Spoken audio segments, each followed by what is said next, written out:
Hola, ¿qué tal amigos? Un cordial saludo. El día de hoy les voy a presentar la conexión de un circuito de mando y potencia para su utilización en un motor eléctrico trifásico. ¿Listo? Para esto nos vamos a apoyar del programa Cadecimu para poder verificar y constatar que cada uno de los elementos que vamos a instalar no presente cortocircuito alguno y se comporte de acuerdo a nuestras necesidades. Bien, entonces procedemos a abrir un archivo nuevo. Bien. Como ya lo mencioné, es un motor trifásico, por ende vamos a necesitar una alimentación trifásica. En este caso no vamos a utilizar neutro por el momento. Tenemos la línea 3, línea 2 y finalmente la línea 1. También vamos a suponer que el voltaje de línea va a estar entre 208 y 230 voltios. ¿Listo? Y tenemos que tener en cuenta que al ser un motor eléctrico trifásico, pues sus componentes de potencia también deben ser de este tipo, o sea, de contactos tripolares. Entonces nos vamos al apartado de disyuntores, un disyuntor tripolar, de esta forma. Buscamos en el apartado de contactores, un contactor tripolar, un relé térmico. Este relé térmico por lo general se utiliza en equipos que no lo poseen, como son motores de baja capacidad. Algunos equipos como compresores de refrigeración ya tienen su protección térmica internamente. ¿Listo? Entonces, finalmente, ubicamos el motor trifásico de esta forma. Vamos al apartado de cables y conexiones, buscamos cable de fase y conectamos fase 1, fase 2 y fase 3. ¿Listo? En la nomenclatura le vamos a dejar únicamente como K. Conectamos el contactor al disyuntor, el relé térmico al contactor y el motor al relé térmico, de esta forma. Ya nos quedaría faltando únicamente la protección del motor. Esto vamos a cable de protección y conectamos de esta forma. Hasta aquí ya tendremos lo que es el circuito de potencia. Ya nos quedaría únicamente realizar el circuito de mando para conmutar el contactor. Bien, para esto lo que vamos a hacer es utilizar un sistema de enclavamiento utilizando dos pulsadores, un pulsador normalmente abierto y un pulsador normalmente cerrado.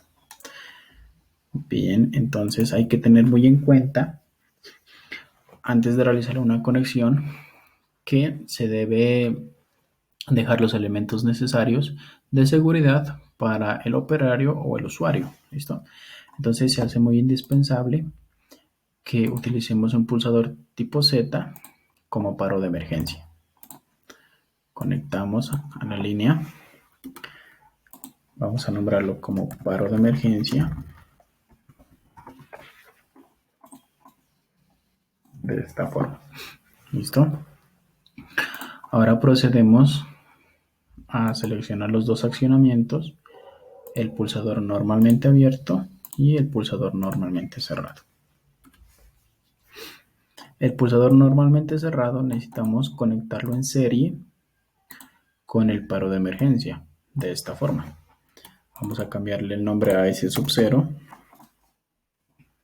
y colocar pulsador normalmente cerrado o de apagado. Off.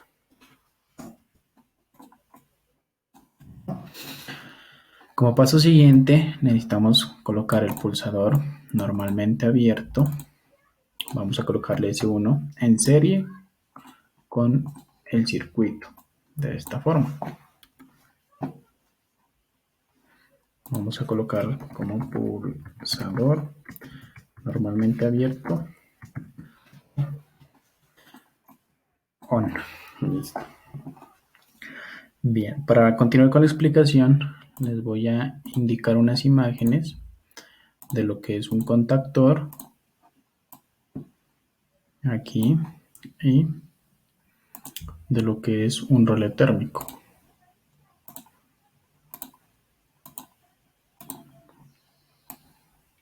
¿Listo? Entonces vamos a proceder con el relé térmico primero.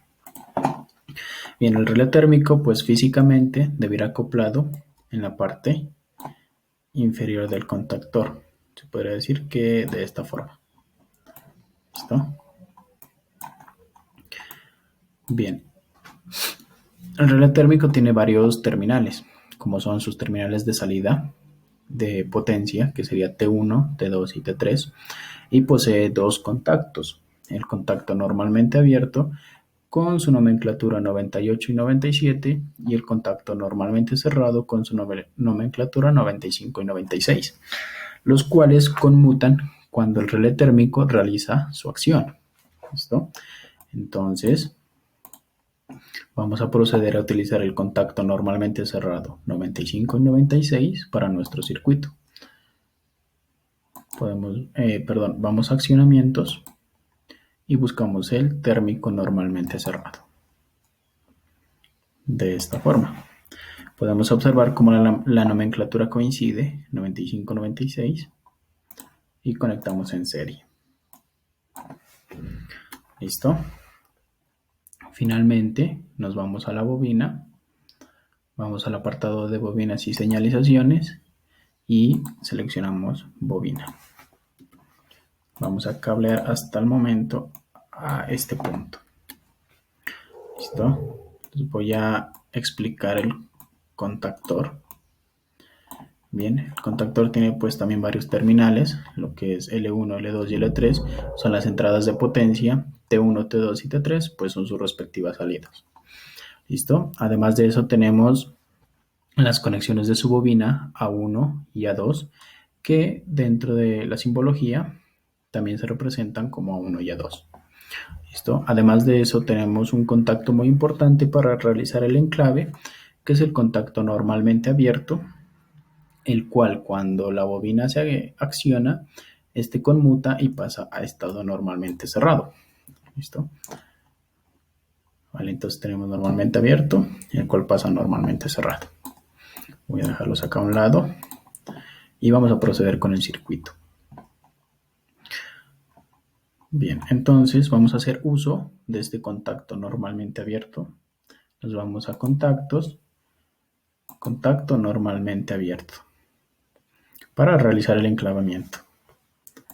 De esta forma, vamos a conectarlo en paralelo con lo que es el pulsador normalmente abierto. Recuerden que la nomenclatura debe ser la misma, entonces el contacto normalmente abierto tiene la misma nomenclatura que el contactor y su bobina de igual manera. ¿Listo? K, K y K. Vale. Hasta este punto tendríamos prácticamente listo el circuito de mando. Cabe mencionar que por lo general los contactores traen su referencia en esta parte superior donde se encuentra el puntero, nos dice el voltaje de operación y su frecuencia. Listo, entonces si el contactor lo que nos indica es de 220 voltios, lo que nosotros debemos realizar es, bajo estas condiciones de 208 y 230 voltios como voltaje de línea, debemos conectar su segundo terminal de la bobina a una línea 2, de esta forma. ¿Listo? Entonces vamos a simularlo. Vamos a dar play. Activamos. Y pulsamos el pulsador normalmente abierto o que debería accionar el sistema. De esta forma. Observamos como únicamente fue una pulsación y no se debe mantener presionado. Y con el enclavamiento, la corriente tiene una nueva ruta por donde circular y mantiene la bobina del contactor encendida. ¿Listo? Ahora, cuando necesitamos apagar el contactor, presionamos el pulsador normalmente cerrado y se desactiva. ¿Vale? Bien, voy a eliminar, vamos a terminar la simulación.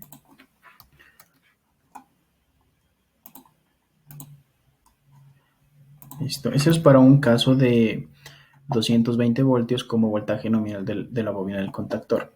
Pero también vamos a encontrar, que son muy comunes, un voltaje de alimentación de 110 voltios. Para este caso necesitamos una conexión a neutro de esta forma. ¿Listo? Pulsamos el pulsador, activa la bobina, el motor enciende. Cuando queremos parar, activamos el pulsador normalmente cerrado y el motor para. ¿Listo? Bueno, paramos la simulación. Voy a eliminar las imágenes porque pues a este circuito también se le puede adicionar lo que son pilotos de señalización, por ejemplo el piloto de funcionamiento correcto o el piloto de error de funcionamiento, que podría ser por eh, el relé térmico. ¿Listo? Entonces, como lo mencioné, el relé térmico tenía dos contactos. Vamos a hacer uso del contacto normalmente abierto en este momento. De esta forma. Ahí. Vamos a conectar en paralelo.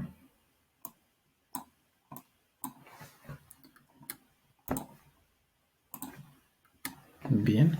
Y vamos a ubicar lo que es un piloto que nos va a indicar la condición del relé. Vamos a activarlo como rojo y lo vamos a conectar de esta forma a 110 voltios. Listo, y nos quedaría faltando lo que es un piloto verde, color verde, indicando el correcto funcionamiento del relé térmico. Bien, entonces en este caso vamos a energizar de este punto. Perdón.